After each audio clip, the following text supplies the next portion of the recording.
Kris Aquino umamin na need na mag-work ni Bimbi dahil sa kanyang medical bills. Hindi akalain ng mga fans ng Queen of All Media na si Kris Aquino ang naging revelasyon nito kamakailan kung saan inamin niyang kailangan ng umuwi ng Pilipinas ni Bimbi para magtrabaho dahil sa patuloy na paglaki ng kanyang medical bills sanhi ng kanyang mga karamdaman.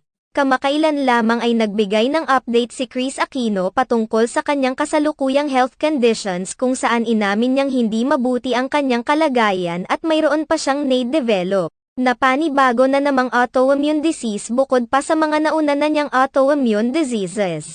Sa ngayon ay nakitaan na naman umano si Kris Aquino ng mga sintomas ng autoimmune disease na mas kilala sa tawag na lupus. Ayon sa aming pananaliksik, ang lupus ay isang uri ng autoimmune disease kung saan inaatake ng immune system ang mga tissues at organs sa katawan.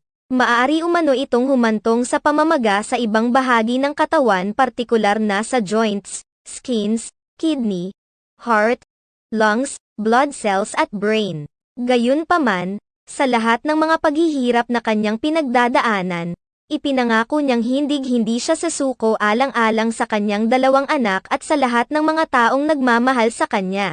Kaagad namang nagpadala ng mga mensahe ng panalangin ang mga kaibigan ni Kris Aquino para sa kanyang agarang paggaling.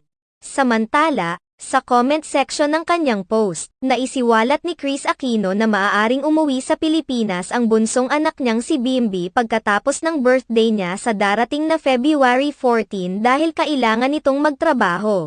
Kinailangan na umanong pumasok ni Bimbi sa showbiz at magtrabaho dahil sa patuloy na paglaki ng kanyang mga medical bills. Isiniwalat rin ni Kris Aquino na hindi siya pumayag na palitan ng kanyang anak ang pangalan nito sa pagpasok sa showbiz industry, mananatili umano itong Bim, at wala itong gagamiting last name.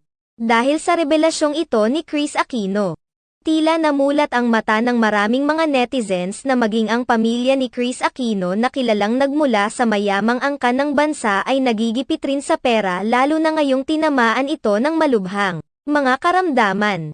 Ikinabilib din ng maraming mga tagahanga ni Kris Aquino ang willingness ni Bimbi na makatulong sa kanyang ina na tinamaan ng matinding mga karamdaman at makatulong sa medical bills nito. Matatandaan na nauna nang ibinahagi ng Cornerstone ang pag-welcome nila kay Bimbi bilang isa sa kanilang panibagong talent. Sinamahan din ito ni Boy Abunda na siyang tumayong guardian sa anak ni Kris Aquino.